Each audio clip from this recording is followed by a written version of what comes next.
బాబా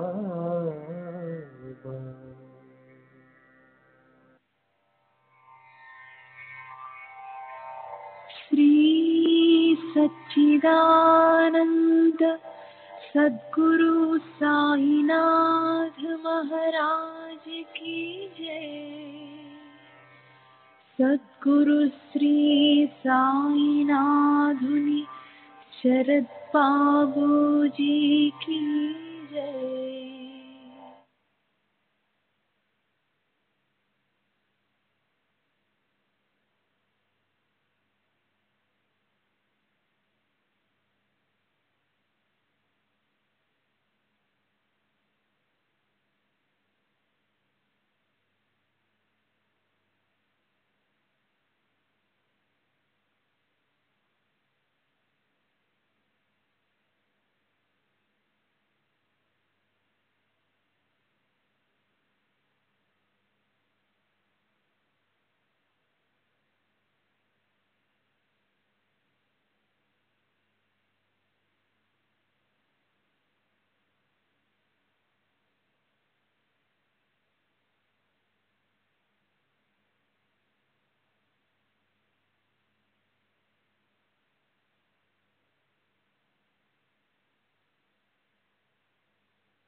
श्री सच्चिदानंद सद्गुरु साईनाथ महाराज की जय। सद्गुरु श्री साईनाथुनि शरद बाबू जी की जय।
श्री सच्चिदानंद सद्गुरु साईनाथ महाराज की जय। सद्गुरु श्री साईनाथ शरद बाबू जी की जय।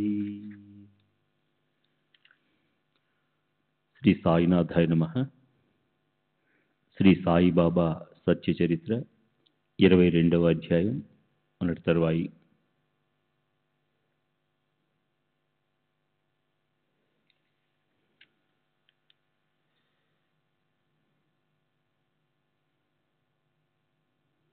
గాలికి వర్షానికి స్థావరమైపోయిన చావడిలో తడినేల మిట్ట పల్లాలతో ఉంది.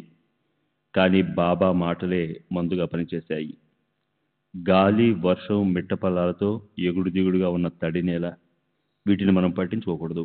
ఎందుకంటే బాబా మాటలు నిశ్చిత ఫలాన్నిస్తాయి అని అమీర్ విశ్వాసం. కనుక ఆ ప్రదేశంలో శరీరం చక్కబడుతుందా లేదా అన్న శంక ఒకవేళ వచ్చినా అక్కడ సాయిబాబా సహవాసం అనే గొప్ప లాభం కలుగుతుంది. దానికోసం ఆయన మాటలనే సుఖాలిచ్చే ఔషధంగా భావించి అమీరు అక్కడే చావడిలో ఉండిపోయాడు.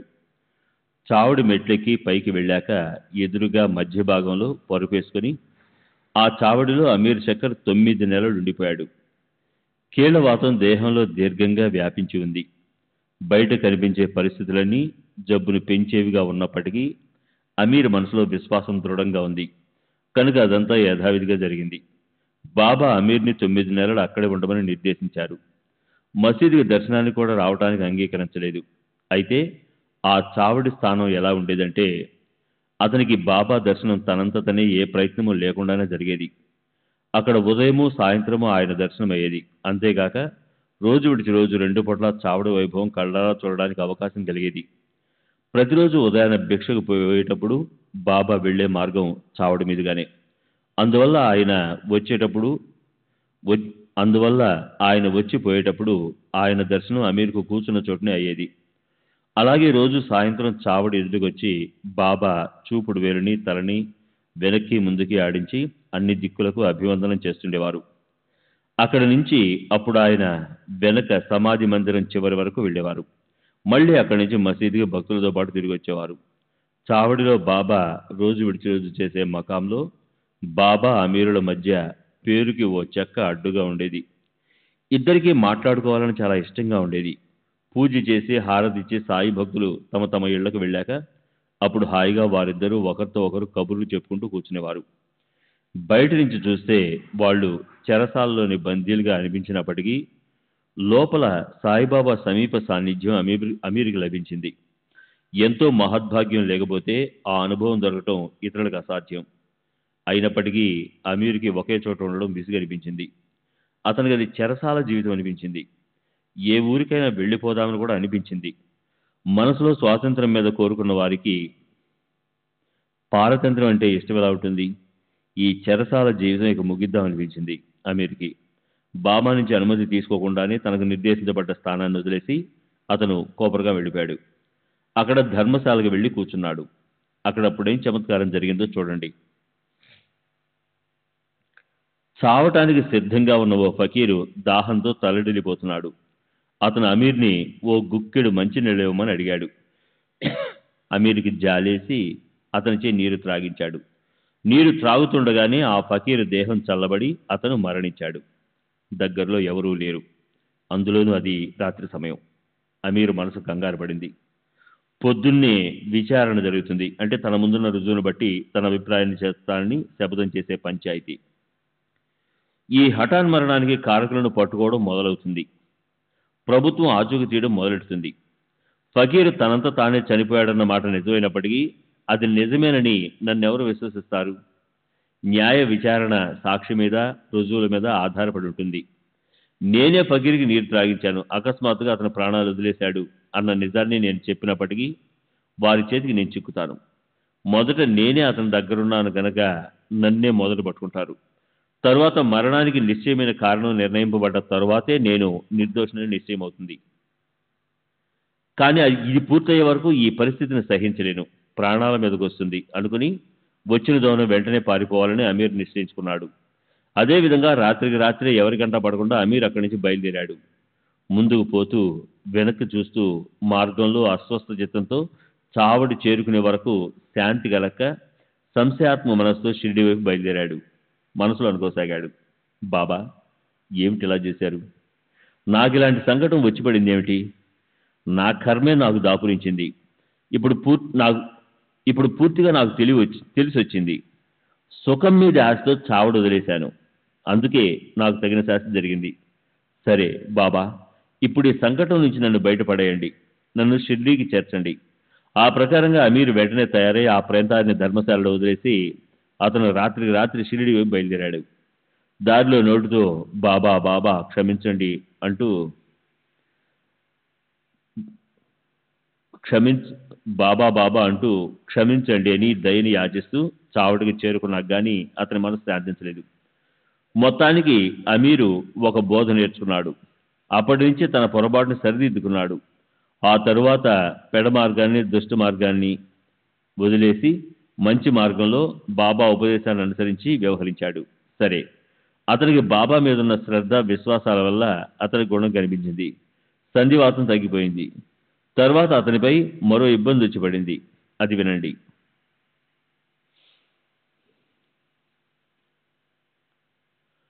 శ్రీ సచిదానంద సద్గురు సాయినాథ్ మహారాజ్ की जय.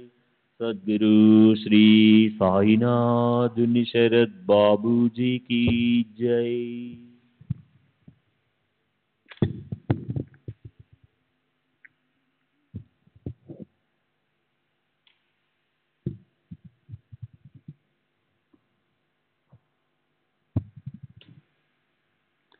చావడి మొత్తం 3 భాగాలుగా ఉండేది. ఆగ్నేయ దిశలో ఒక మూల బాబా స్థానం ఉండేది. 4 వైపులా చెక్క పలకలు అడ్డుగా ఉండేవి. అక్కడ బాబా నిద్రించేవారు. రాత్రంతా దీపాలు వెలిగించబడి ఉండేవి. బాబా ఎప్పుడూ వెలుతురులోనే పడుకునేవారు. పకీర్లు, బైరాగులు మొదలైన భిక్షగాళ్ళు బయట చీకట్లో కూర్చునేవారు. అమీర్ వాళ్ళల్లో ఒకడు. చుట్టుప్రక్కల కూడా ఇతరులు ఎంతో మంది ఉండేవారు. వారు కూడా అక్కడే పడుకునేవారు. అక్కడే బాబాకి వెనుక వైపున మామూలు సామాన్ పెట్టే కొట్లో తానంతట తాను స్వయంగా సేవ చేయటంలో తత్పరుడైన బాబా శ్రేష్ఠ భక్తుడు అబ్దుల్లా ఉండేవాడు. అలాంటి సందర్భంలో ఒకరోజు అర్ధరాత్రి బాబా అరవసాగారు. అబ్దుల్లాతో ఇలా అన్నారు, నా ప్రక్క దగ్గర చూడు, భూతం వచ్చి నిల్చుంది. బాబా అదే పనిగా కేకలు పెడుతుంటే అబ్దుల్ చేతిలో దీపాన్ని తీసుకొచ్చాడు. అతనితో బాబా గట్టిగా ఇప్పుడు ఇక్కడే ఉంది కదా అన్నారు. అబ్దుల్ ఇలా అన్నారు, అన్ని వైపులా చూశాను, ఇక్కడేమీ కనిపించడం లేదు. దానికి బాబా మళ్ళీ ఇలా అన్నారు, కళ్ళు తెరుచుకొని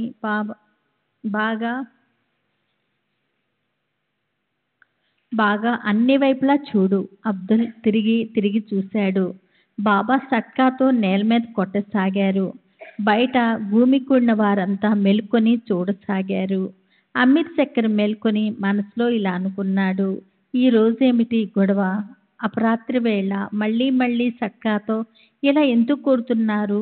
బాబా చేసిన ఈ లీలను చూసి అమీర్ వెంటనే ఎక్కడి నుంచో పాము దూరి వచ్చిందేమోనని మనసులో అనుకున్నాడు. అతనికి బాబా ఇలాంటి అనుభవాలు ఎన్నో ఇచ్చారు. అతనికి బాబా స్వభావం తెలుసు. ఆయన మాటల తరహా కూడా తెలుసు. అతనికి తెలుసు. అతనిదంతా తెలుసుకున్నాడు. భక్తులకి కలిగే కష్టం తనకే జరిగినట్లు మాట్లాడే బాబా భాష అమీర్కు తెలుసు. అందుకని అతను తన మనసులో ఇలా అనుకున్నాడు. ఇంతలో అతనికి తన తల దగ్గర ఏదో కదులుతున్నట్టు కనిపించింది. వెంటనే అతను అరవసాగాడు, అబ్దుల్ దీపాన్ని ఇక్కడికి తీసుకురా. అబ్దుల్ ఆ దీపాన్ని బయటికి తేగానే చుట్టుకుని ఉన్న పెద్ద పాము అతనికి కనిపించింది. దీపం వెలుగుకి ఆ పాము భయపడి తల వ్రేలాడేసింది. పోగైన వారంతా దానికి అక్కడే చంపేశారు. బాబా చేసిన గొప్ప ఉపకారానికి బాబాది ఎంత విలక్షణమైన పద్ధతి! కష్టం గురించి ఎంత చక్కగా సూచించారు అనుకున్నాడు. ఎక్కడి భూతం, ఎక్కడి దీపం? కాలాన్ని గురించి సూచించి భక్తులను సంకటాల నుంచి తప్పించే యుక్తి ఆయనదే. అలాంటి పాముల గురించి ఎన్నో కథలు బాబా చరిత్రలో వర్ణించవచ్చు. అయితే ఇక్కడ గంధ విస్తారంగా బాగా అవుతుందని దాన్ని క్లుప్తంగా ఇక్కడ చెప్పాను. సర్పం వించు నారాయణ, పాములు తేళ్లు నారాయణ స్వరూపులే అన్నారు తుకారాం మహారాజు. పరీతే వందావే తరుణ్ శివోనయే అంటే అయిన వాటికి దూరం నుంచే నమస్కరించాలి కానీ ముట్టుకోకూడదు అని కూడా అన్నారు. అలాగే వాటిని అధర్ములని అనేవారు. పాపులు పాపులు శాస్త్రవిరుద్ధమైన ఆచరణ చేసేవి. వాటితో పై చారేజ్ కామ్ అంటే చెప్పుతో కొట్టి వ్యవహరించాలి అని కూడా ఆయన చెప్పేవారు.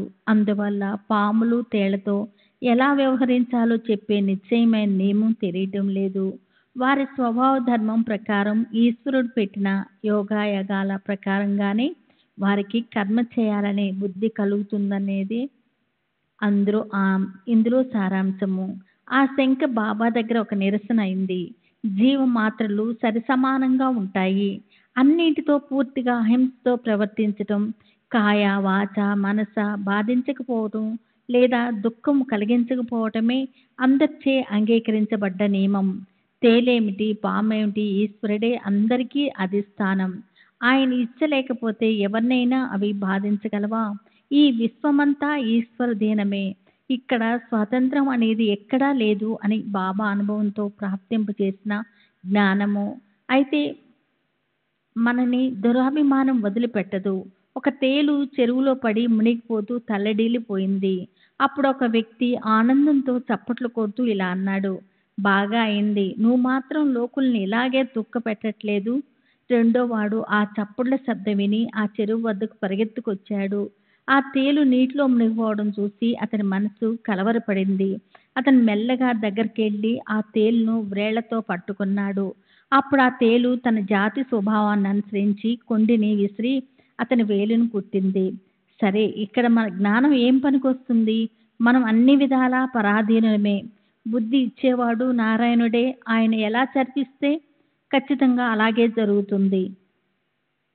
ఎందరికో ఎన్నెన్నో అనుభవాలు ఉంటాయి. నేను కూడా నా అనుభవాన్ని చెప్తాను. సాయిబాబా మాటలను విశ్వాసంతో ఆదరించాలి. ఎందుకంటే వాటి గొప్పతనాన్ని కేవలం శ్రద్ధతో మాత్రమే తెలుసుకోగలం. కాకాసాహెబ్ దీక్షిత్ ప్రతిరోజు పగలు నాద భాగవతాన్ని చదువుతున్నట్లే రోజు రాత్రిపూట్ల భావార్థ రామాయణాన్ని చదివేవాడు. ఒకరోజు దేవుణ్ణి పూజించడం మానినా, స్నానం చేయటం మానినా లేదా రోజు చేసే ఇతర నియమాలు తప్పిపోయినా కానీ కాకాసాహెబ్ గ్రంథ పఠనం మాత్రం ఎప్పటికీ తప్పేది కాదు. ఏకనాథ్ మహారాజ్ రచించిన ఈ 2 గ్రంథాలు పరమార్థాన్ని సాధింప చేయగల సర్వస్వాలు. అవి దీక్షిత్ పట్ల సాయిబాబా చూపిన అనుగ్రహాన్ని ద్యోతకం చేస్తుంటాయి. అనుపమాన మాధుర్యం తొణికిసలాడే ఈ గ్రంథాల్లో ఆత్మజ్ఞానం, వైరాగ్యము, నీతి ఈ 3 గుణాలనే జ్యోతులు వెదజల్లే అద్భుత ప్రకాశం అఖండంగా మెరుస్తుంటుంది. అందులోని ఉపదేశామృత పాత్ర పెదవులకు తగిలిన వారికి సంసారంలోని 3 రకాల దుఃఖాలు ఒక్కసారిగా నశించిపోతాయి. ముక్తి కాంత వారి పాదాల వద్ద దొర్లుతుందని తెలుసుకోవాలి. సాయి కృపతో దీక్షిత్ కథను వినేందుకు నేను శ్రోతగా అయిన సమయం వచ్చింది. నాకు భాగవతం వినే యోగం పట్టింది. దానివల్ల నాకెంతో ఉపకారం జరిగింది. ఆ పవిత్ర కథను వినేందుకు నేను పగలు రాత్రి వెళ్ళేవాణ్ణి. అలా ఎన్నో రోజులు జరిగింది. చెవులను పునీతం చేసే ఆ గ్రంథ పఠనం వినే అవకాశం అదృష్టం కొద్దీ నాకు లభించింది. సరే, అలా ఒకరోజు రాత్రి ఆ పరమ పవిత్ర కథ నడుస్తున్నప్పుడు విషయాంతరం చేసే ఒక విచిత్రం జరిగింది. శ్రోతలు ఈ విశేషాన్ని వినండి. నేను మాత్రం ఏం చేయను. ఒక విషయం చెప్తుంటే మధ్యలో మరొకటి మనసులో స్మరిస్తుంది. శ్రవణం చేయదగిన దీనిని ఎలా ఉపేక్షించను? రామాయణంలోని ఒక రసభరితమైన కథ నడుస్తుంది. హనుమంతుడికి అతని తల్లి రాముడి గురించి చెప్పిన చిహ్నాలు పట్టుకున్నప్పటికీ అతను తన స్వామి శక్తిని స్వయంగా పరీక్షించబోయాడు. చివరికి గొప్ప అరిష్టం వచ్చి దేహం మీద పడింది. రామబాణం కొస తగిలి హనుమంతుడు ఆకాశంలో గిరగిరా తిరగసాగాడు. అతని ప్రాణము కకావికలైపోయింది. అప్పుడు అక్కడికి అతని తండ్రి అంటే వాయువు వచ్చాడు. అతని హితం గురించిన ఆ మాటలు విని హనుమంతుణ్ణి రాముణ్ణి శరణన్నాడు. కథలో ఈ భాగం నడుస్తున్నప్పుడు జరిగిన విచిత్రాన్ని వినండి. శ్రోతలందరి మనసులు కథ వినటంలో లీనమై ఉన్నాయి. అందరూ ఆ శ్రవణానందంలో మునిగిపోయారు. అప్పుడు ఒక తేలు అనే మూర్తీభవించిన విఘ్నమే ఉత్పన్నమైంది. దానికి కథని వినడంపై ప్రీతి ఎందుకు కలిగిందో ఏమో, అది ఏమాత్రం తెలియకుండా నా భుజం మీదకి దూకి రహస్యంగా దాక్కొని కథ రసమాధుర్యాన్ని రుచి చూస్తూ కూర్చుంది. అక్కడ కూడా బాబా అనుభవమే వచ్చింది. ఆ తేలుని నేను చూసుకోలేదు. అయితే హరికథను వినటంలో తత్పరులైన వారి సంరక్షణను హరి స్వయంగా చెప్తాడు. సహజంగా నా దృష్టి అటుపోయి చూసేసరికి నా కుడి భుజం మీద ఉత్తరంపై ఆ భయంకరమైన తేలు ఎంచక్కా హాయిగా కూర్చొని ఉండటం కనిపించింది. అసలు అది కదలక మెదలక ప్రశాంతంగా ఉంది. ప్రశాంతమైన మనసుతో గ్రంథాన్ని వినే శ్రోతలా తన స్థానంలో హాయిగా కూర్చొని ఉందా అన్నట్లుంది. జాతి స్వభావాన్ని అనుసరించి ఊరికే కొండని ఏమాత్రం అటు ఇటు కదిలించిన దాంతో నేను హాయిగా కూర్చుని ఉండేవాణ్ణి కాదు. ఎంతో బాధ కలిగి ఉండేది. రామకథలో లీనమై శ్రోతలు, వక్త ఇద్దరూ కూడా గ్రంథంలో లీనమై ఉన్నారు. దానివల్ల అందరికీ రసభంగం అయి ఉండేది. అది భయంకర దుస్సంగత్యము అయి ఉండేది. రామకథ ఎంత మహిమాన్వితం అంటే అక్కడ విఘ్నాలకు ప్రభావం ఏమీ ఉండదు. విఘ్నాలు తమ స్వాభావిక ధర్మాన్ని విస్మరించి అక్కడ శాంతిగా ఉంటాయి. రామకృపతో నా బుద్ధి ఇలా సూచించింది. ఈ ఉపాధిని దూరంగా వదిలేయాలి. ఆ చంచల బుద్ధి గల ప్రాణులపై విశ్వాసం పెట్టరాదు. నేను మెల్లగా పైన కప్పుకునే ఆ ఉత్తరం 2 కొసలు కలిపి కట్టాను. తేలుని గట్టిగా మూటగట్టి తోటలోనికి తీసుకెళ్లి జారవిడిచాను. తేలు తన జాతి మూలకంగా మహాభయంకరమైనది. అవకాశం వస్తే తన జాతి స్వభావాన్ని చూపిస్తుంది కూడా. అలాంటి భయం కలిగిన మాట నిజము. అయితే బాబా ఆజ్ఞ కూడా దృఢమైంది కనుక దాన్ని చంపటానికి చేయి ముందుకు రాలేదు. ఇక్కడ శ్రోతలకు సహజంగానే సందేహం కలగచ్చు. ప్రాణం తీసే తేలుని చంపటం తప్ప? అది కొండి విసిరితే ఏమైనా సుఖమా? దాన్ని ఎందుకు చంపకూడదో అర్థం కాదు. పాము, తేలు ఇంకా ఇతర విష ప్రాణాలను ఎవరు ఎప్పుడూ నిర్లక్ష్యం చేయకూడదు. మరి బాబా వాటిని వదిలేయమని ఎందుకంటారు? శ్రోతల సందేహం నిజమే. నాకు కూడా అదే సందేహం కలిగింది. అయితే ఇదివరకటి ఒక సందర్భంలోని బాబా వాణిని వినండి. శ్రీ సచ్చిదానంద సద్గురు సాయినాథ్ మహారాజ్ కి జై. సద్గురు శ్రీ సాయినాథ్ శరత్ బాబు కి జై.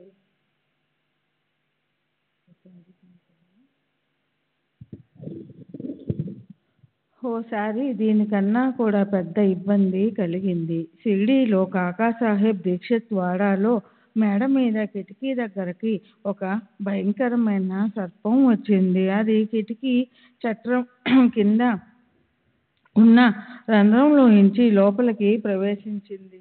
అది చుట్టుకొని కూర్చునింది. దీప ప్రకాశానికి దాని దృష్టి అస్థిరమైనది. దీపం వెలుతురికి అది కొంచెం సావధానమైనప్పటికీ మనుషుల కదలికకి అలికిడికి భయపడింది. కంగారు పడింది. అది మెరుస్తుంది. క్షణం పాటు ఊరికే అలా ఉండిపోయింది. వెనక్కి పోదు, ముందుకి పోదు. పడగను వెనక్కి ముందుకి ఆడించడం మొదలుపెట్టింది. దాన్ని ఎలా చంపాలి అని అప్పుడు ఒకేలా గందరగోళం చెలరేగింది. ఒకరు దుడ్డు కర్రని, ఒకరు కర్రను పట్టుకొని పరుగున వచ్చారు. అయితే అక్కడంతా చాలా ఇరుగ్గా ఉంది కనుక పాము చాలా ఇబ్బంది పడింది. ఒకవేళ అది ప్రాకుతూ ముందుకొచ్చి గోడ కిందకి దిగితే అప్పుడు నా పరుపు చుట్ట వద్దకు వచ్చి ఉండేది. దాంతో నాకు గొప్ప కష్టం కలిగేది. దాని సున్నితమైన భాగం మీద సూటిగా చూసి ఒకవేళ దెబ్బ కొట్టినప్పటికీ అది ఒకవేళ తప్పించుకుంటే ఆ పాము ద్వేషభావం పెట్టుకొని అపాయం కలిగించేది. సరే, తర్వాత దీపం తెచ్చి అది ఉన్న చోటుని చక్కగా చూసినప్పుడు ఆ పాముకి అక్కడి నుంచి వెళ్ళే మార్గం కనిపించింది. దానికి పోయే కాలం రాలేదు. మా అందరి అదృష్టం కూడా బాగుంది. అలా అది అశుభ సంకట సమయం అయినప్పటికీ బాబా మమ్మల్ని రక్షించారు. వచ్చిన దారిని ఆ పాము జరజరా పాకిపోయింది. తను భయం నుంచి విడుదలయ్యింది. మమ్మల్ని భయం నుంచి ముక్తుల్ని చేసింది. పరస్పర సుఖం లభించింది. అప్పుడు ముక్తారాం లేచి ఇలా అన్నాడు, అమ్మయ్య, బాగా అయింది. పాపం అది తప్పించుకుంది. ఆ రంధ్రం నుంచి తప్పించుకోకపోతే దాని ప్రాణాలు పోయి ఉండేవి. ముక్తారంకున్న ఆ దయార్థ దృష్టిని చూసి నేను మనసులో ఎంతో అశాంతి చెందాను. దుష్ట ప్రాణుల పట్ల అలాంటి దయ ఎందుకు? అలా అయితే ఈ జగత్తులో వ్యవహారాలు ఎలా నడుస్తాయి? ముక్తారం అక్కడికి అప్పుడప్పుడు వస్తాడు, కానీ మేము అక్కడ పొద్దున సాయంత్రం కూర్చుంటాం. అందులోనూ నా పరుపు చుట్టయితే బాగా కిటికీ దగ్గరే ఉంటుంది. నాకు ముక్తారం మాటలు నచ్చలేదు. అతను మొదటి పక్షం వహించాడు. అతనికి విరుద్ధంగా జవాబిచ్చే ప్రతిపక్షాన్ని నేను పట్టుకున్నాను. వాద వివాదాలు బాగా జరిగాయి. అయితే నిర్ణయం మాత్రం అలాగే ఓ పక్కన ఉండిపోయింది. ఒకరు పాముని చంపాలి, ఒక క్షణం కూడా దాన్ని నిర్లక్ష్యం చేయకూడదన్నారు. మరొకరు నిరపరాధులైన జీవులపై ద్వేషభావం ఎందుకు పెట్టుకోవాలి అన్నారు. ముక్తారాముని ధిక్కరించి నన్ను సమర్థించారు. ఆ ప్రకారంగా వాదోపవాదాలు ఒకదానికన్నా ఒకటి తీవ్రంగా పెరిగాయి. అయితే వాటికి అంటూ ఏమీ చిక్కలేదు. అప్పుడు ముక్తారాము కిందికి వెళ్ళిపోయాడు. నేను నా స్థానాన్ని మార్చుకున్నాను.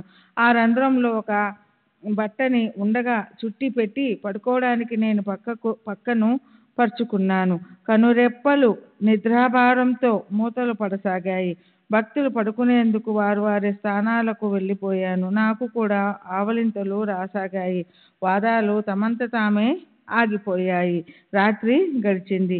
ఉషోదయమైంది. శౌచం పూర్తి చేసుకొని ముఖం కడుక్కున్నాను.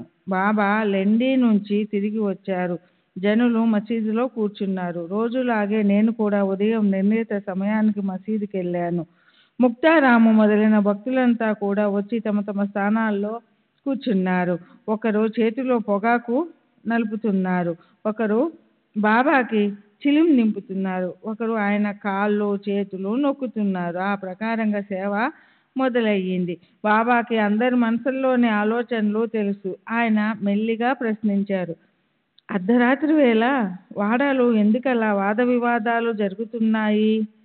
అప్పుడు నేను జరిగిందంతా పూసగుచ్చినట్లు బాబాకి చెప్పాను. అలాంటి పరిస్థితుల్లో పాముని నిశ్చయపూర్వకంగా చంపాలా చంపకూడదా అని అడిగాను. బాబాది మాత్రం ఒకటే మాట, అవి పాములు తేళ్ళు అయినప్పటికీ వాటన్నిటిలోనూ ఈశ్వరుడే ఉంటాడు కనుక అన్ని రకాలుగా వాటిపై ప్రేమనే చూపాలి. ఈశ్వరుడే జగత్తుని నడిపించగలవాడు. ఆయన ఆజ్ఞతోనే ప్రాణులన్నీ వ్యవహరిస్తాయి. పాము గాని తేలు గాని ఏదైనా అవని ఆయన ఆజ్ఞ అతిక్రమించి వ్యవహరించవు. పాము గాని తేలు గాని ఏదైనా అవని ఆయన ఆజ్ఞ అతిక్రమించి వ్యవహరించవు. కనుక ప్రాణిమాత్రుల పైన దయ ప్రేమలే ఉండాలి. అనాలోచిత కృత్యాలు చేయకూడదు. సహనం పెట్టుకోవాలి. అందరినీ రక్షించేవాడు ఆ శ్రీహరే. అలా సాయిబాబా కథలను ఎన్నైనా చెప్పవచ్చు. కనుక శ్రోతలు పైన చెప్పిన కథల తాత్పర్యంలోని సారాన్ని ఎన్నుకొని తీసుకోవాలి. రాబోయే అధ్యాయం దీనికన్నా మధురమైనది. భక్తి శ్రద్ధలనే జంట లభించిన సాయి భక్తుడు కాకాసాహెబ్ దీక్షిత్ మీద ఓ విపరీత సందర్భం వచ్చి అతను మేకను చంపడానికి బయలుదేరతాడు. సర్వులకి శుభమస్తు. ఈ ప్రకారంగా సత్పురుషులు ప్రేరణ కలిగించిన భక్త హేమాడుపంత్ రచించిన శ్రీ సాయి సమర్థుల సత్య చరిత్రలోని అపమృత్యు నివారణమనే పేరు గల 22వ అధ్యాయం ముగిసింది. శ్రీ సద్గురు సాయినాథార్పణమస్తు. శుభం భవతు. శ్రీ సచ్చిదానంద సద్గురు సాయినాథ్ మహారాజ్ కీ జై. సద్గురు శ్రీ సాయినాథుని శరద్ బాబూజీ కీ జై. 23వ అధ్యాయము గురుభక్తి లీలా దర్శనము. గురువు భక్తుడు వీరిలోని కేలా లేదా క్రీడా దర్శనం. శ్రీ గణేశునికి నమస్కారం. శ్రీ సరస్వతీదేవికి నమస్కారం. శ్రీ గురు మహారాజుకి నమస్కారం. శ్రీ కులదేవతకి నమస్కారం, శ్రీ సీతారామచంద్రులకి నమస్కారం, శ్రీ సద్గురు సాయినాథునికి నమస్కారం. వాస్తవానికి జీవాత్మ 3 గుణాలకి అతీతుడు. అయితే మాయతో మోహితుడై తన త్రికాల బాధిత అస్తిత్వ రూప తత్వజ్ఞాన ఆనందాలతో యుక్తమైన పరమేశ్వర స్వరూపాన్ని అతను విస్మరిస్తాడు. తనని దేహమనే అనుకుంటాడు. అప్పుడు ఆ దేహాభిమానంతో సర్వాన్ని చేసేవాణ్ణి నేనే, అనుభవించేవాణ్ణి నేనే అని అనుకుంటాడు. దానివల్ల తన వెంటపడిన గొప్ప సంకటాలకు బాధపడిపోతాడు. దానిలో నుంచి బయటపడే మార్గం అతనికి దొరకదు. ఆ సంకటాలను దూరము చేయగల మార్గము గురు చరణాల పట్ల ప్రేమపూర్వక భక్తి కలిగి ఉండటమే. శ్రీ సాయి సమర్థులు నానా రకాల చమత్కారాల కేలలను ఆడి చూపగల సాక్షాత్తు శ్రీకృష్ణుడే. తమ భక్తుని తన కేల అనే ఆనందములో లీనము చేస్తారు. మేము ఆయన్ని అవనిపై అవతరించిన ఈశ్వరునిగా భావిస్తాము. ఎందుకంటే ఆయన లక్షణాలన్నీ అలాగే ఉంటాయి. అయితే ఆయన మీ బందా అల్లా చియా పదరి, నేను పరమేశ్వరుని ఇంటి సేవకుణ్ణి అంటుండేవారు. స్వయంగా ఈశ్వరుని అవతారమే అయినప్పటికీ లోకరీతిలో వ్యవహరించాల్సిన పద్ధతిని ఆయన స్వయంగా చక్కగా తమ ఆచరణలో చూపేవారు. వర్ణాశ్రమ ధర్మాలను అనుసరించి లోకములో శుద్ధ ఆచరణను నిలిపి ఉంచాలని దానికే ఆయన ప్రాధాన్యతనిచ్చి ప్రాచుర్యము కలిగించారు. ఆయన తమను ఎవరితోనూ ఏ విధంగానూ పోల్చుకునేవారు కాదు. ఎవరిని అలా చేయనిచ్చేవారు కాదు. సకల చరాచర వస్తువుల్లోనూ సర్వవ్యాపకంగా ఉన్న పరమేశ్వరుని చూసేవారికి అల్పత్వమే శోభిస్తుంది. ఎవరిని ఆయన తిరస్కరించేవారు కాదు. ఎవరిని తేలికగాను నీచంగాను చూసేవారు కాదు. సర్వప్రాణి మాతృల్లోనూ పూర్ణ చైతన్యం యుక్త పరమేశ్వరుని ఆయన చూస్తుండేవారు.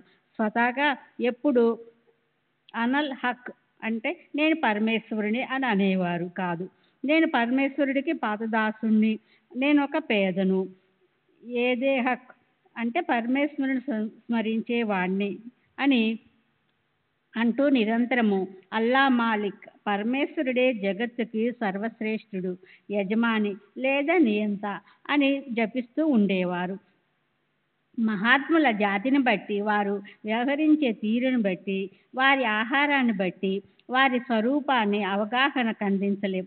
వారి వీటన్నిటికీ అతీతంగా ఉంటారు. మందబుద్ధులైన ప్రాణులను ఉద్ధరించటానికి, ఇతరులకు ఉపకారము చేయటానికి మహాత్ములు ఈ జగత్తులో అవతరిస్తారు. ఇది పరమేశ్వరుని కృపే అనాలి. పూర్వజన్మలో ఏదో పుణ్యము చేసుకుని ఉండటం వలనే సుఖ సంతోషాలను పొందటానికి మహాత్ముల గురించి వినాలన్న కోరిక మనసులో ఉత్పన్నమవుతుంది. ఈసారి యోగాభ్యాసము చేసే ఒక వ్యక్తి నానాసాహెబ్ చందోర్కర్ని వెంట పెట్టుకొని బాబా దర్శనం కోసం మసీదుకు వచ్చాడు. అతను పతంజలి అనే పేరు గల ప్రాచీన ఋషి. ఇతర యోగులు శోధించి పెట్టిన యోగశాస్త్రాన్ని సమూలంగా అభ్యసించాడు. అయితే యోగశాస్త్రములోని అనేక రకాల విచిత్ర అనుభవాలను పరీక్షించి చూస్తున్నప్పుడు సమాధి మాత్రము ఒక క్షణమైన అతనికి కలగలేదు. సాయి మహారాజు శ్రేష్ఠ యోగి. ఆయనకు నాపై కృప కలిగితే నా సందేహము పటాపంచలైపోతుంది, నాకు సమాధి నిశ్చయంగా కలుగుతుంది అన్న భావనాన్ని మనసులో పెట్టుకొని అతను సాయిబాబాను దర్శించడానికి వెళ్ళాడు. అతను వెళ్ళినప్పుడు సాయిబాబా ఉల్లిపాయ నంచుకుని రొట్టె తింటూ కూర్చున్నారు. బాబా పాచిపోయిన రొట్టె, ఎండిపోయిన ఉల్లిపాయను నోటి ముందు పెట్టుకోవడం చూసి ఈయన నా శంకను ఎలా తీరుస్తారు అని ఆ యోగాభ్యాసము చేసేవాడికి గొప్ప సందేహం కలిగింది. యోగాభ్యాసము చేసేవాడికి సంశయం కలిగిన మాట నిజమే, కానీ సాయిబాబా సర్వజ్ఞులు.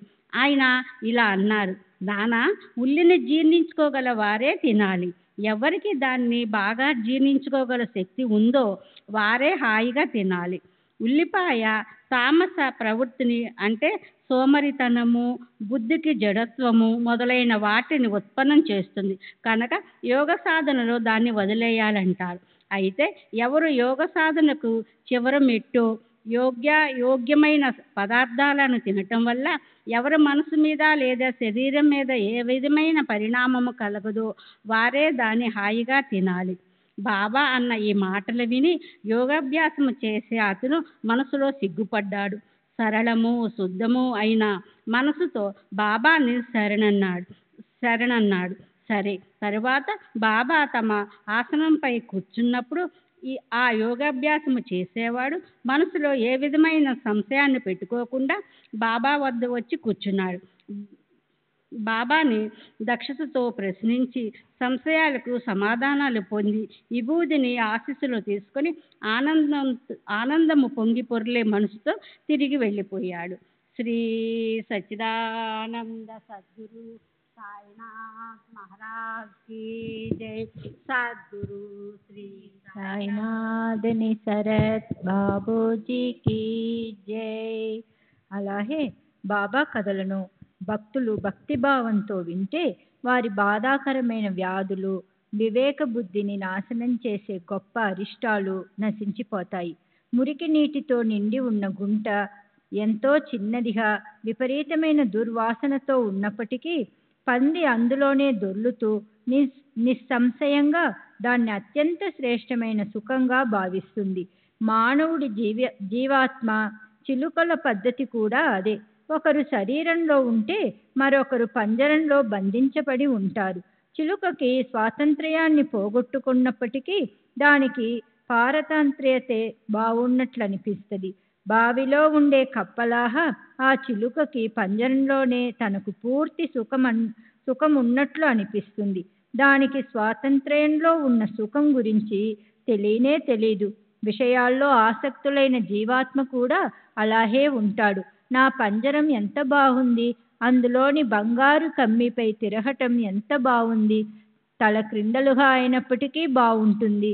ఆ బంగారు కమ్మి నుంచి నా పాదాలని కొంచెం కూడా వదిలిపెట్టకూడదు. పంజరం నుంచి బయటకు పోతే ఈ సుఖం నాకు దొరకదు. దానిమ్మ గింజలు, నాకెంతో ఇష్టమైన మిరపకాయల ఆహారం నాకు ఎక్కడ దొరుకుతుంది? నేనే నా సుఖాన్ని పోగొట్టుకున్న దాన్నవుతాను. అయితే ఆ చిలుకకు సరైన సమయంలో అసంకల్పితంగా సందర్భం కలిసి వస్తుంది. ప్రేమ దాన్ని తడుతుంది. అలా తట్టగానే ఆ సామర్థ్యంతో శక్తిపాతం అంటే గురువు శిష్యునికి ఇచ్చే తమ మంత్రబలం దాని కనుపాపలు తెరుచుకుంటాయి. అది పంజరంలోంచి జారుకుంటుంది. బయటికి వెళ్ళాక రెక్కలు విప్పుకుని హాయిగా ఆకాశంలో విహరిస్తుంది. దాన్ని ఎవరు ఆపగలరు? విశాలమైన జగత్తు దాన్ని ఆహ్వానిస్తుంది. దానిమ్మ జామ తోటలు మనసారా లభిస్తాయి. ఆకాశంలో స్వేచ్ఛగా ఎగరటానికి విడుదల లభిస్తుంది. అది ఆ నిజమైన స్వాతంత్ర్యంలో ఉన్న ఆనందాన్ని దోచుకుంటుంది. ఆ జీవాత్మకు కూడా అలాంటి స్థితే ఉంటుంది. ఈశ్వరుని కృప, గురువుతో కలయిక ఈ రెండూ ప్రాప్తిస్తే సంసార బంధనాల నుంచి ముక్తి, స్వాతంత్ర్యంలో ఉన్న ఆనంద అనుభవం ఈ రెండు అనుభవంలోకి వస్తాయి.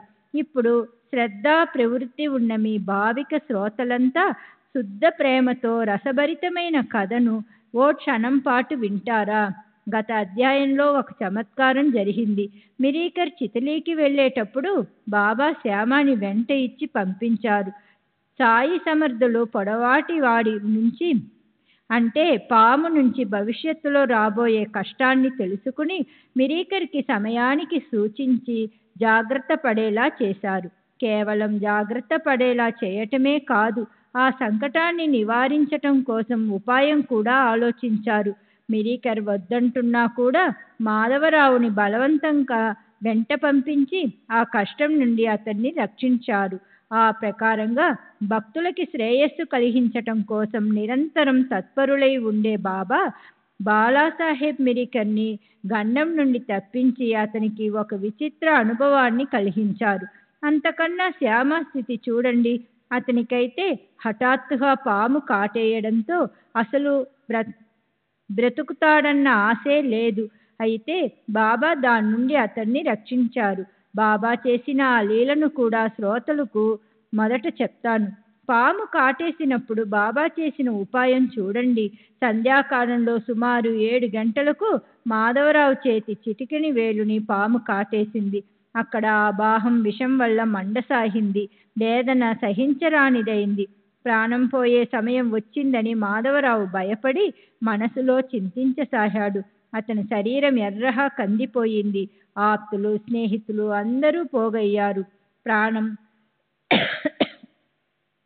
ప్రాణం సంకటంలో పడిపోయింది. అప్పుడు విరోబా వద్ద, అంటే విరోబా అని ఒక శంకరుని స్థానం ఉంది.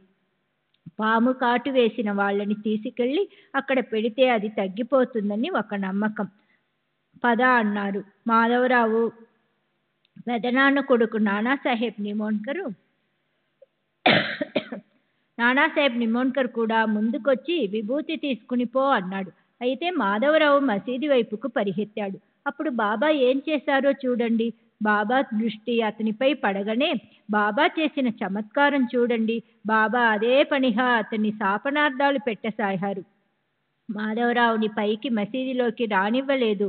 బట్టు, మెట్లు ఎక్కవద్దు, ఎక్కితే ఖబర్దార్, పో, వెళ్ళిపో, క్రిందికి దిగు అని పెద్దగా అరిచారు బాబా. ఎప్పుడూ లేనంతగా కోపగించి ఊహించలేనంతగా మండిపడ్డారు. మాధవరావు దిగ్భ్రాంతి చెందాడు. బాబా నన్నిలా కఠోర శబ్దాలతో ఎందుకు తిడుతున్నారు అని మాధవరావు బాగా భయపడ్డాడు. అతనికి ఏమీ తోచలేదు. అతని ధైర్యం సడలిపోయింది. అతను క్రింద కుప్పకూలిపోయాడు. ఈ ప్రకారంగా తనపై దేవుడే కోపించటం చూసి మాధవరావు మనసుకి ఎంతో భీతి అనిపించింది. ఇప్పుడు అన్ని ఉపాయాలు అయిపోయాయి. ఈ రకంగా కోపించే బాబా ప్రవృత్తి చూసి భయపడకుండా ఎవరుంటారు? అలా ఆపకుండా తిడుతుంటే మాధవరావుకి ఆ సందర్భం భయంకరంగా అనిపించింది. మసీది నాకు పుట్టిల్లు. నేను సాయిబాబా కడుపున పుట్టిన బిడ్డనై ఉండగా ఈరోజు ఈ కొడుకు మీద ఇంత అనివార్యంగా ఆయన ఎందుకు కోపిస్తున్నారు? సర్పం కాటేసింది. ఈ విషయాన్ని తల్లితో కాక మరి ఎవరితో మొరపెట్టుకోవాలి? ఇదేమి న్యాయం? ఆమె కాళ్లతో తన్నేస్తే పిల్లవాడు దీనంగా అవ్వకుండా ఉంటాడా? చిన్నపిల్లవాడికి తల్లితో ఉండే అనుబంధం లాంటిదే మాధవరావుకి బాబాతో ఉండే అనుబంధం. ఈరోజు ఈ పరిస్థితి ఎందుకొచ్చింది? తల్లే కోపంతో వదిలేస్తే పిల్లలను ఎవరు చూసుకుంటారు? మాధవరావు తాను బ్రతుకుతాను అన్న ఆశకి నీళ్లు వదిలేశాడు. కానీ కొద్దిసేపు గడిచి బాబా శాంతించిన తరువాత మాధవరావు ధైర్యం చేసి పైకి వెళ్ళి కూర్చున్నాడు. అప్పుడు బాబా ఇలా అన్నారు. ధైర్యం వదలకు, మనసు కష్టపెట్టుకోకు, నీవు బాగవుతావు, చింతను వదిలేసేయి. దయాళు ఫకీరు నిన్ను కాపాడుతారు. ఇంటికి పోయి హాయిగా కూర్చో. ఇల్లు విడిచి బయటికి పోకు. భయపడకుండా మనసు నిశ్చింతగా చేసుకుని కూర్చో. నాపై విశ్వాసం పెట్టు.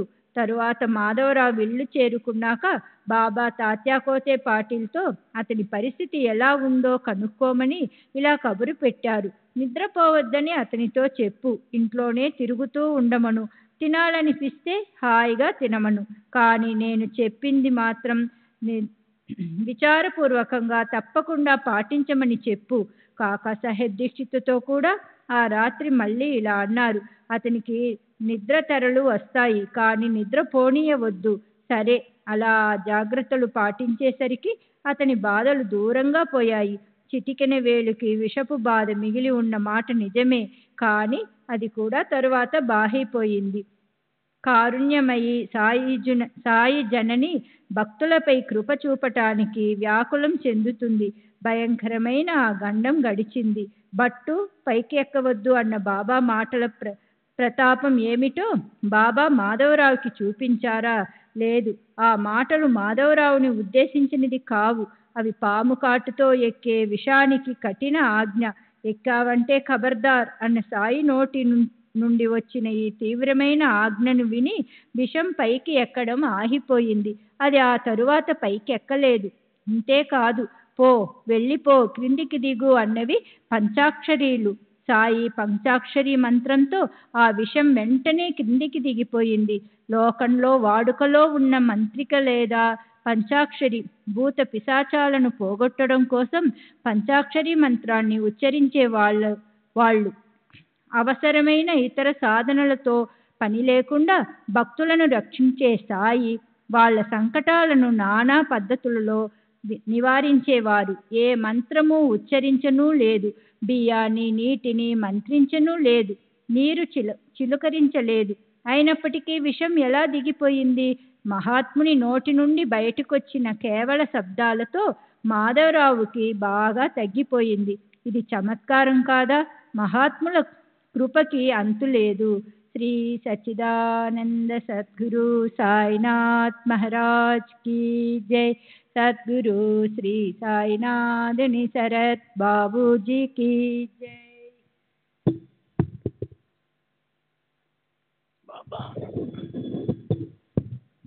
గత అధ్యాయంలో సూచించబడిన రసభరితమైన అద్భుతమైన కథను ఇప్పుడు శ్రోతలు చక్కగా శ్రద్ధ పెట్టి మొదటి నుంచి చివరి వరకు వినండి. గడిచిన అధ్యాయంలో వర్ణించిన కథ కన్నా ఈ కథ విశేషమైనది. సాయిబాబా లీలల గురించి చెప్పటం జరుగుతుంది. ఈ రసభరితమైన కథ విన్న తరువాత గురువు మాటలు మనసుపై కలిగించే ప్రభావం దృఢంగా ఉంటుంది. మంచి చెడు కర్మలు చేయటం లేదా ఏ రకమైన కర్మను చేయకుండా హాయిగా ఉండటం, వీటన్నింటిలోనూ ఉండే కర్తృత్వం నశించిపోయి గురు చరణాల్లో శ్రద్ధ కలుగుతుంది. మాయను నశింపజేసుకోవటానికి అత్యంత సులభమైన ఉపాయం హృదయంలో సాయి చరణాలను ధ్యానం చేయటమే. ఇదే సంసారాన్ని తరించడానికి ఉపాయం. సంసార భయం చాలా గొప్పది. ఈ బాధాకరమైన పరిస్థితి మాయ వల్లే ఉత్పన్నమవుతుంది. సాయిబాబా కథను వినటంతో అది చిన్న భిన్నమైపోయి శాశ్వతానందం ప్రాప్తిస్తుంది. ఓసారి షిరిడిలో కలరా వ్యాపించింది. గ్రామస్తుల మనసులో భయం వేసింది. దండోర వేసి గ్రామంలోని రహదారులన్నీ మూసివేశారు. కలరా బాగా వ్యాపించిపోయింది. గ్రామస్తులు చాలా భయపడ్డారు. ఇతర గ్రామాలకు చెందిన గ్రామస్తులు గ్రామంలోనికి రాకూడదని సమస్త పనులు వ్యాపారాలు ఆపేశారు. కలరా సమస్య పోనంత వరకు ఎవరూ గ్రామంలో మేకను చంపకూడదని, గ్రామ సరిహద్దులు దాటి గ్రామంలోకి ఏ బండిని రానియకూడదని, అలా ఆ నియమాలను అందరూ పాటించసాగారు. గ్రామస్తులకు దేవతల పట్ల ఉన్న అమాయక విశ్వాసం బాబా మనసుకి అస్సలు నచ్చలేదు. ఆయన అభిప్రాయం ప్రకారం ఇది మిథ్యా కల్పన, ఇది నిజంగా లోకుల అజ్ఞానమే. అక్కడ గ్రామస్తులు ఆ నియమాన్ని కఠినంగా అమలు పరచటం, ఇక్కడ బాబా దాన్ని ఉల్లంఘించటం ఎలా జరిగిందో ఆదరణపూర్వకంగా వినండి. గ్రామ పంచాయతీ వారి ఈ నిర్ణయాన్ని గ్రామస్తులు పూర్తిగా పాటించారు. నియమాన్ని ఏమాత్రం భంగం కలిగినా దానికి పరిహారం చెల్లించి విడుదల కావాలి. బాబాకి దండన గురించి భయం లేదు. ఆయన సర్వదా నిర్భయంగా ఉండేవారు. హరి చరణాల్లో మనసును లయం చేసిన ఆయన్ని జయించటం కష్టం. ఆయన కలికాలాన్ని కూడా జయించారు. ఒకసారి బయటి గ్రామం నుంచి కట్టెలతో నిండి ఉన్న ఓ బండి గ్రామ సరిహద్దుకొచ్చింది. దాంతో ఇబ్బందికరమైన పరిస్థితి ఉత్పన్నమైంది. గ్రామస్తులు తమలో తాము దెబ్బలాడుకోసాగారు. వంట చేసుకోవడానికి అక్కడ కట్టెలకు కరువు ఏర్పడిందని గ్రామస్తుల మనసుకి బాగా తెలుసు. అయినా నియమాన్ని ఉల్లంఘించడం మంచిది కాదని వారందరూ తికమక పడసాగారు. బండివాడి వద్దకు వెళ్ళి వారు అతని బండిని వెనక్కి తిప్పి పంపించబోయారు. ఈ విషయం బాబాకు తెలిసి ఆయన అక్కడికి వచ్చారు. తాము బండి ముందు నిలబడిపోయారు. బండివాడికి ధైర్యం వచ్చింది. గ్రామస్తుల పట్టుదల సడలిపోయింది. బండిని గ్రామ సరిహద్దుల్లోకి తెచ్చారు. అక్కడి నుండి బాబా దాన్ని సభా మండపం దగ్గరికి తెప్పించి బండిని ఖాళీ చేయించారు. ఇంత జరుగుతున్నా ఎవరి నోటి నుంచి ఒక్క మాట అయినా బయటకు రాలేదు. అది గ్రీష్మం అంటే ఎండాకాలం కానీ, శరత్కాలం అంటే చలికాలం కానీ, హేమంతకాలం కానీ, వర్షాకాలం కానీ, వసంత ఋతువు కానీ బాబా పవిత్ర ధుని మాత్రం అహోరాత్రులు వెలుగుతూనే ఉండేది. ఏమిటి బాబా పెట్టుకున్న ఈ విచిత్ర నియమం? అగ్నిహోత్రి అంటే ఉదయం సాయంత్రం శాస్త్రోక్త విధితో హోమం చేసి అగ్నిని నిరంతరం రక్షించే నియమాన్ని పాటించే బ్రాహ్మణుడు. అగ్నిహోత్ర నియమం ఎలా ఉంటుందో బాబా పవిత్ర ధుని అలా అహోరాత్రాలు మండుతూ ఉండేది. కేవలం ఈ దునిని వెలిగించడానికే కట్టెల మోపును కొని ఎదురుగా సభా మండపం గోడ దగ్గర కుప్పపోసి బండిని ఖాళీ చేయించారు. సంత రోజున బాబా గొప్ప ఆలోచనతో కట్టెల మోపులను పోగు చేసి ఉంచేవారు. ఇరుగు పొరుగు వారి కళ్ళన్నీ వాటిపైనే ఉండేవి. తమకు లాభం ఉన్న చోట నిర్లక్ష్యాన్ని లేదా అమాయకత్వాన్ని ఎవ్వరూ కొంచెం కూడా చూపించరు. స్వార్థపరులైన లోకులు మొదటే బాధాకరంగా ఉంటుంది. సభా మండపానికి తలుపులు లేవు, అందువల్ల వారికి బాగా అవకాశం లభించేది. అలా కట్టెలతో అవసరమున్న వాళ్ళకి, దొంగలకి ఇద్దరికీ సమానమైన లాభం కలిగేది. సాయిబాబా గొప్ప పరోపకారి. వారి గొప్పతనాన్ని ఎలా వర్ణించగలను? బయటకు చూడటానికి ఆయన భయం కలిగించేలా లేదా కఠినంగా కనిపించినప్పటికీ ఆంతర్యంలో ఆయన ఎంతో మృదువుగా ప్రశాంతంగా ఉండేవారు. వారి గొప్పతనానికి పరిమితి లేదు. వాణి తన అభిమానాన్ని వదిలేసి నమ్రతతో ఆయన చరణాలకు వందనం చేసినప్పుడే ఆ గొప్పతనాన్ని వర్ణించగలుగుతుంది. సరే, ఈశ్వంబరుడు అంటే సర్వవ్యాపకంగా ఉండే పరమేశ్వరుడు సకల చరాచర వస్తువుల్లో వ్యాపించి ఉంటాడు. ఆయన్ని సదా సర్వదా గుర్తు పెట్టుకునేవారు వారు ఎవరితోనూ శత్రుత్వం పెట్టుకోరు. స్వయంగా పరమాత్ముడు సకల సృష్టిలో అన్ని దిశల్లోనూ వెనక ముందు పూర్తిగా నిండి ఉన్నాడు. అది తెలిసినందువల్ల ఎవరైనా వక్ర దృష్టితో చూడటం ఆయనకి ఎంతో కష్టమయ్యేది. దేహంలో పూర్ణ వైరాగ్యం ఉన్నప్పటికీ లోకంలో ఆదర్శం నెలకొల్పడం కోసమా శరణు వచ్చిన వారికి శిక్షణ ఇవ్వటానికి ఆయన సామాన్య సంసారుల వలె వ్యవహరించేవారు. ఈ మహాపురుషుడు ఎంతటి వినమ్రతతో ఉండేవారో వింటే మనసుకు ఎంతో ఆశ్చర్యం అనిపిస్తుంది. భక్తులపైన ఆయనకున్న ప్రేమ, భక్తులపైన ఆయనకున్న ప్రేమ మనకు కనిపిస్తుంది. అవతారాన్ని ధరించడం సార్థకమనిపిస్తుంది. ఆయన హృదయంలో పేదల కోసము దుఃఖము, అసమానమైన వాత్సల్యము తొణికిసలాడుతూ ఉండేవి. ఆయనకి తమను తాము తక్కువ చేసుకోవటం ఎంతో ఇష్టం. దీనికి పుష్టినివ్వటం కోసం కోటాను కోట్ల సంగతులు చెప్పవచ్చు. ఆయన ఎన్నడూ ఉపవాసము తపవాసము చేయలేదు. హఠయోగంలోని కష్టాలతో సాధన చేయలేదు. ఆయనకి నూనె, మసాలా, చక్కెర, ఉప్పు ఇత్యాది ఉత్తేజకరమైన పదార్థాలపై కోరిక ఉండేది కాదు. అన్నం కూడా ఆయన స్వల్పంగా తినేవారు. నిర్దేశించుకున్న ఇళ్లకి వెళ్ళి చద్దివో ఎండువో రొట్టెలను అడుక్కునేవారు. అదే ఆయన నియమానుసారం చేసే భిక్ష లేదా మధుకరి. జీవకి ఇష్టమైన కోరికలను ఎప్పుడూ తీర్చేవారు కాదు. తినే విషయంలోనూ కూడా రుచిని ఆయన ముద్దు చేసేవారు కాదు. మధురంగా ఉంటే కమ్మని పిండి వంటలను ఆయన ఎన్నడూ ఆశించేవారు కాదు. లభించినా మంచిదే, లభించకపోయినా మంచిదే. భిక్షగా ఎంతో పాడైపోయిన ఆహార పదార్థాలు లభించినప్పటికీ ఆయన వాటిని తిరస్కరించేవారు కాదు. ఆ ప్రకారంగా ఉదర నిర్వహణ చేసి జ్ఞాన మోక్షాలకి సాధనమైన తమ శరీరాన్ని రక్షిస్తూ ఉండేవారు. వారికి ఎలాంటి అభిమానము లేదా అహంకారము లేదు.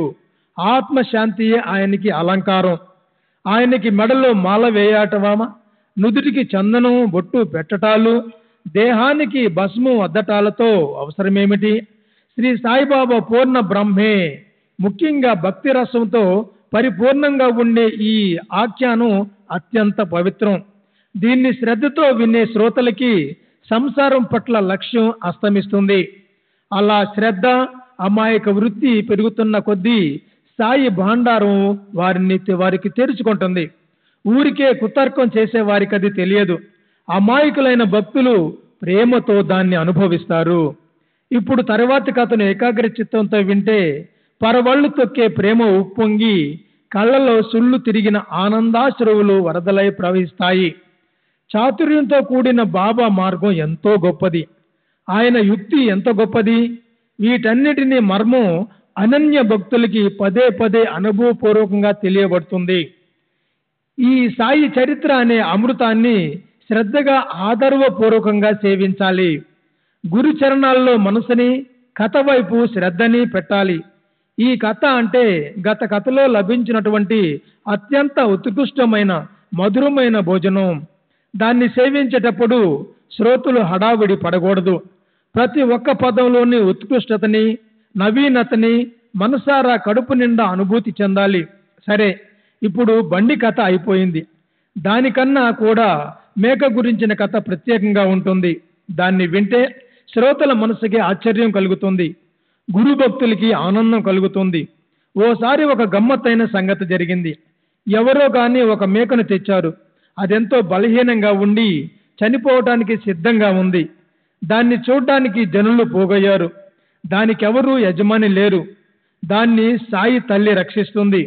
కృంగి కృషించిపోయిన వారు, నిరాధారంగా ఉండేవారు, దుఃఖంతో బాధపడేవారు ఈ మసీదులో విశ్రాంతి తీసుకునేందుకు వచ్చేవారు. అప్పుడు ఆ దగ్గరలో బడే బాబా ఉన్నాడు. అతనితో బాబా ఇలా అన్నాడు, దీన్ని బలి ఇవ్వు, ఒక్క దెబ్బతో దీన్ని చంపేయి. ఈ బడే బాబాకి ఎంత ప్రాముఖ్యతని అతను బాబాకు కుడి చేతి వైపు కూర్చునేవారు. అతను చిలిం పీల్చిన తర్వాతే బాబా చిలిం పీల్చేవారు. అతను లేకపోతే బాబా ఏ పని చేసేవారు కాదు. అతను ముద్దెత్తకుండా బాబా అన్నం నోట పెట్టేవారు కాదు. ఓసారి దీపావళి లాంటి పండగేదో వచ్చింది. పిండి వంటలన్నీ వడ్డించి పళ్ళేలు సిద్ధమైనాయి. భోజనం చేసేవారు పంక్తిలో తమ తమ స్థానాల్లో కూర్చున్నారు. బడే బాబా ఎందుకో అలిగి వెళ్ళిపోయాడు. బడే బాబా పంక్తిలో లేకపోతే సాయిబాబా నోట ముద్ద పెట్టరు. బాబాయే తినకపోతే మరి ఇక ఇతరులు మాత్రం ఎలా తింటారు? అందుకని అందరూ ఎదురు చూస్తూ కూర్చున్నారు. అప్పుడు భక్తులు ఎక్కడి నుంచో బడే బాబాని వెతికి పట్టుకొచ్చి పంక్తిలో కూర్చోబెట్టారు. అప్పుడే బాబా అన్నం తినడం మొదలుపెట్టారు. సరే, ఇప్పుడు జరుగుతున్న కథను వదిలేసి బడే బాబా గురించిన కొంచెం సమాచారాన్ని శ్రోతలకి వినిపించాలని అనిపించింది.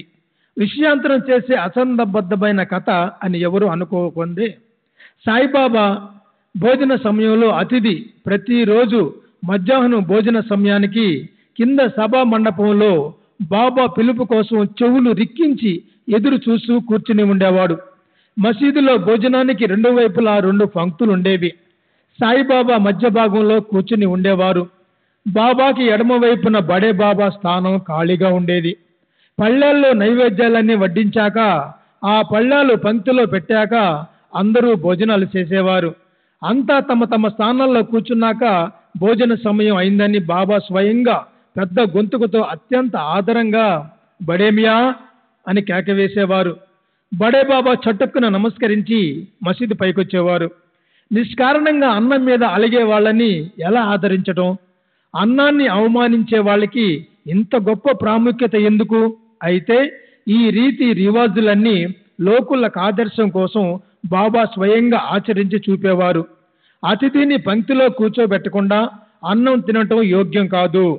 గృహస్థుల కోసం భక్తుల సంకటాలను దూరం చేయగల శాస్త్రాలు పెట్టిన ఈ నియమాన్ని బాబా ఎన్నడూ ఉల్లంఘించకుండా స్వయంగా పాటించేవారు. అతిథి సత్కారం చేయటంతో కోరుకున్న లాభం కలుగుతుంది, అప్రియమైన అనర్థాలు నశిస్తాయి. అలా చేయకపోతే తప్పకుండా భయంకరమైన సందర్భాలు వస్తాయి. కనుక తెలివి గలవారు అతిథులను పూజిస్తారు. అతిథులు భోజనం చేయకపోతే పశువులు, పుత్రులు, ధాన్యం ఇవన్నీ నశిస్తాయి. అతిథికి ఒకవేళ ఉపవాసం చేయవలసిన పరిస్థితి వస్తే అది అనర్థాన్ని ఆహ్వానించినట్లే. బడే బాబాకి ప్రతిరోజు సాయి సమర్థులు 50 రూపాయలు ఇస్తుండేవారు. వీడికో లిస్టు స్వయంగా 100 అడుగులు అతనితో పాటు నడిచేవారు. అతిథి దేవో భవ అంటే అతిథిని దైవంగా భావించాలి. మేకని చంపటానికి బడే బాబా వచ్చినప్పుడు అనవసరంగా దీన్ని ఎలా కోసేయాలి అని అతని నోటి నుండా సబబు అయిన మాట బయటకొచ్చింది. మాధవరావు అప్పుడు అక్కడే ఉన్నాడు. అప్పుడు బాబా అతనిలా ఆజ్ఞాపించారు, శ్యామా, నువ్వైనా వెళ్ళి కత్తి తీసుకురా, మేకను ఇప్పుడు మనం కోద్దాం. విశ్వసనీయుడైన మాధవరావు గొప్ప భక్తుడు. రాధాకృష్ణబాయి వద్దకు పోయి అతను కత్తి తెచ్చాడు. బాబా ముందు పెట్టాడు. ఆ కత్తి తేవటానికి మాధవరావుకి ఎంతో బాధ కలిగినప్పటికీ అతనిచే ఆ కత్తి తెప్పించకుండా ఉండాలని బాబా మనసుకి అనిపించలేదు. ఇంతలో ఆ కబురు రాధాకృష్ణబాయి చెవిన పడింది. ఆమె మనసులో దయగలిగి కత్తిని తిరిగి వెనక తెప్పించేసుకుంది. తరువాత మాధవరావు మరో కత్తిని తీసుకురావటానికి వెళ్ళాడు. కానీ అతను తన చేత్తో ఆ మేక హత్య చేయబడుతుందని అక్కడే వాడలోనే కూర్చుండిపోయాడు. అప్పుడు కాకా సాహెబ్ దీక్షిత్ మనసుని పరీక్షించాలని బాబా అతనిలా ఆజ్ఞాపించారు. నీవు వెళ్ళు, మేకను కోయటానికి ఒక కత్తి తీసుకురా, వేదన నుంచి విడిపించు. కాకా సాహెబ్ దీక్ష ఎంతో మేలిమిగా వెన్నగల బంగారం. అది బాబాకు తెలిసినప్పటికీ దాన్ని పుటం పెట్టకపోతే, అంటే ఎర్రగా అయ్యే వరకు వేడి చేసి దాన్ని పరీక్ష చేయకపోతే జనుల కళ్ళకు తృప్తి కలగదు. బంగారం మేలిమిదో లేక కల్తీదో, కల్తీ అంటే స్వల్ప ధర గల ధాతువు కలిసిన గీటు రాయిపై పరీక్షించకుండా అది మేలిమి అని లోకులు విశ్వసించరు. వజ్రం వైభవాన్ని ప్రాప్తించి చేసుకోవటానికి సమ్మెట దెబ్బలను సహించవలసి వస్తుంది. రాతిక దైవత్వపు మానవ సన్మానాలు, వైభవం ఊరికే రావు. అది కూడా దానికోసం సుత్తి అంటే రాతిని పగలగొట్టే ఒక పనిముట్టు, సుత్తి దెబ్బలు సహించవలసి ఉంటుంది. కాక సాయిబాబా మెడలోని ఓ నగలాంటి వాడే అయినప్పటికీ ఆ విషయంలో ఇతరులకు ఎలా నమ్మకం కలుగుతుంది? రత్న పరీక్షకులు కూడా వజ్రాన్ని తీగతో కట్టి దానికి విలువ కట్టడం కోసం అగ్నిలో వేస్తారు. మహాత్ముల మాటలు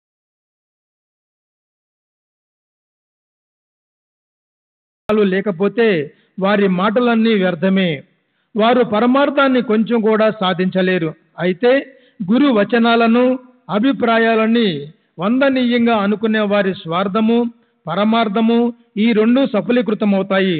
అయితే అందులో న్యూన్యత లేదా వక్రతను చూసేవారు శ్రీ సచ్చిదానంద సద్గురు సాయినాథ్ మహారాజ్ की जय.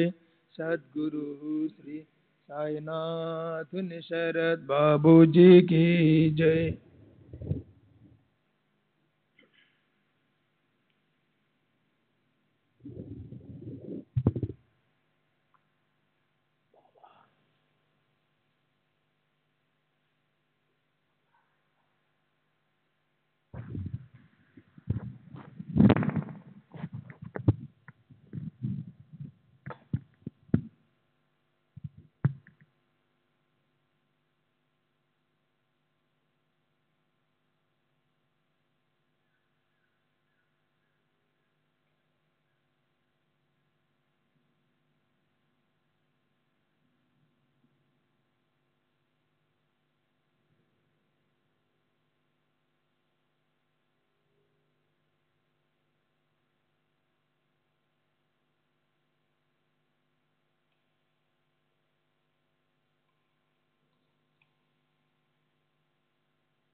श्री सच्चिदानंद सद्गुरु साईनाथ महाराज की जय.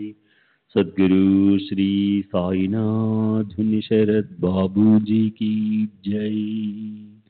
साई रहम नजर करना, बच्चों का पालन करना. साई रहम नजर करना, बच्चों का पालन करना. जाना तुमने जगत पसार, सब ही झूठ जमाना. जाना तुमने जगत पसार, सब ही झूठ जमाना. साई रहम नजर करना, बच्चों का पालन करना. साई रहम नजर करना, बच्चों का पालन करना। मैं अंधा हूँ बंदा आपका, मुझसे पथ दिखलाना।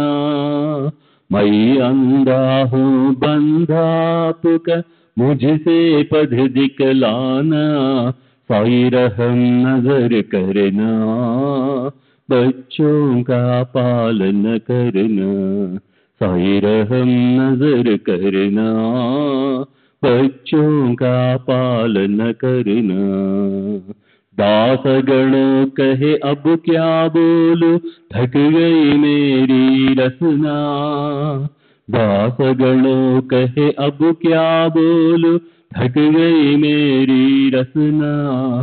साई रहम नजर करना, बच्चों का पालन करना। साई रहम नजर करना, बच्चों का पालन करना। रहमो नजर करो अब मोरे साई, तुम बिना नहीं मुझे माँ बाप भाई। रहमो नजर करो मैं अंधा हूँ बंदा तुम्हारा। मैं अंधा हूँ बंदा तुम्हारा। मैं ना जानू, मैं ना जानू, मैं ना जानू अल्लाह इलाही। रहमो नजर करो, रहमो नजर करो अब मोरे साई। तुम बिना नहीं मुझे माँ बाप भाई। रहमो नजर करो काली जमाना मैंने गमाया। काली जमाना मैंने गमाया। साथी आखिर का, साथी आखिर का, साथी आखिर का तुम बिना कोई। रहमो नजर करो, रहमो नजर करो अब मोरे साई। तुम बिना नहीं मुझे माँ बाप भाई। रहमो नजर करो अपने मस्जिद का झाड़ू गड़ो है। अपने मस्जिद का झाड़ू गड़ो है। मालिक हमारे, मालिक हमारे, मालिक हमारे तुम बाबा साई। रहमो नजर करो, रहमो नजर करो अब मोरे साई। तुम बिना नहीं मुझे माँ बाप भाई। रहमो नजर करो। श्री सच्चिदानंद सद्गुरु साईनाथ महाराज की जय। सद्गुरु श्री साईनाथ धुन शरद बाबू जी की जय।